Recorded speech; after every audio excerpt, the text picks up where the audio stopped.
1. I don't deserve it. How is it possible for a divine creation to be unworthy? You are, and always have been, a piece of God. And you know by now that all beings come from non-being. The Bible itself reminds you that it's the Spirit that gives life. So where on earth did you learn to use this excuse?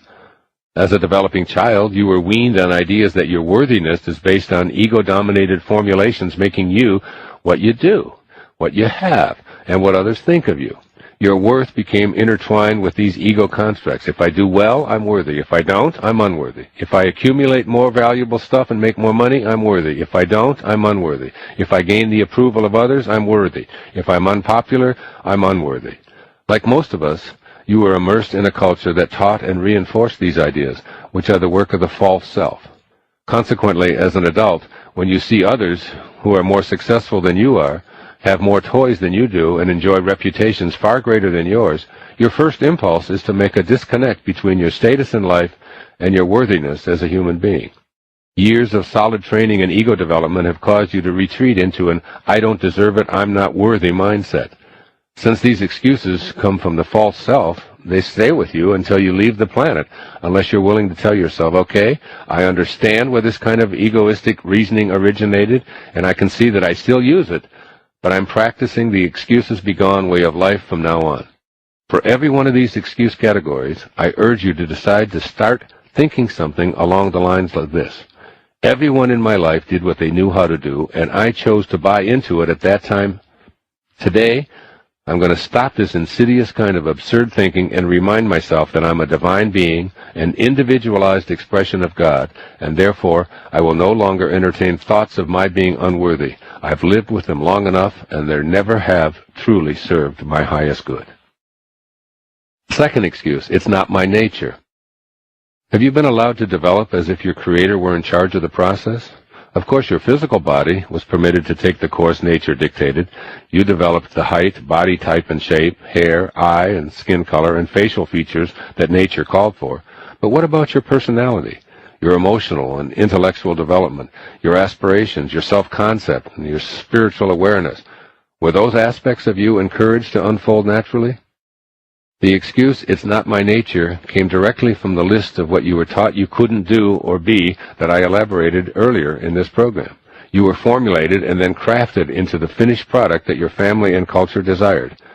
When you're told, quote, you can't do this, you can only do that, unquote, enough times, and you're willing to become the product the people around you want you to be, then you believe that your nature is what you've been told. You act on the pronouncements about yourself that you've absorbed. So if you hear that you're lazy, undeserving, or uncoordinated often enough, it ultimately leads you to adopt this as your self-portrait. If you're told over and over again that you're just like your father and he never amounted to anything, then you'll ultimately view your nature the way that others viewed your dad. Go back to the question I asked earlier in this program. Who would you be if you didn't have anyone to tell you who you are? Take total responsibility for whatever you believe constitutes your nature, reminding yourself to think in a fresh way about where this excuse originated. Try something like, I chose to allow the opinions of others to be more important than my fledgling opinions of who I was and what I intended to become. Yes, I was small and vulnerable, but it was still my choice. This kicks the old excuse down the stairs and helps you love the person you were then, causing you to tenderly undo what you, and not someone else, have done. While you can never change the actions of others, taking responsibility for your own life will help you make the shift to an Excuses Begone existence. Third excuse, I'm not smart enough.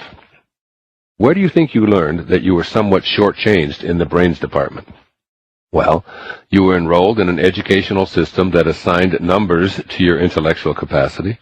A test gave you an IQ number to carry around for life. You learned to listen to a teacher whose lesson plan wasn't designed for the variety of learning modes in the classroom, so all of the students were being exposed to the same instruction.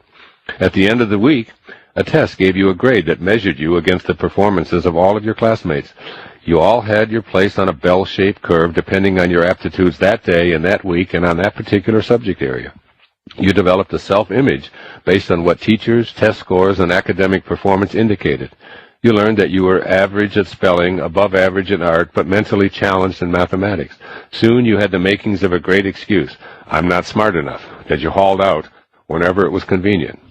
What you fail to learn is that intelligence tests only measure how well you take intelligence tests. It turns out that academic performance has nothing to do with your potential for intellectual mastery. Nonetheless, your young mind hung on to those school experiences and added them to the messages you'd already absorbed about how you're not as smart as your siblings, you've never been good at figuring out numerical problems, or you're not as talented as the kids next door. This cascade of criticism directed at your intellectual capacities can easily lead you to defend yourself from these jabs with excuses. Fact is that since you're a creation who originated in the world of spirit, you have exactly the right amount of smarts to accomplish all that you will do while you're here. It's all perfect, and so are you. To me, a person like my son-in-law Joe, who can lay a beautiful hardwood floor and have it come out flawlessly, is a genius. Whether or not he performed well in some aptitude test, Joe's genius is displayed in his artistic sense, in that magnificent mind that arranges and positions the grain of the wood, leveling and sealing with endless measurements and computations. You, too, have all the intelligence you need for anything that ignites your creative and problem-solving passion. Believe this about yourself, and you'll never want or need to trot out the excuse, "I'm not smart enough," again.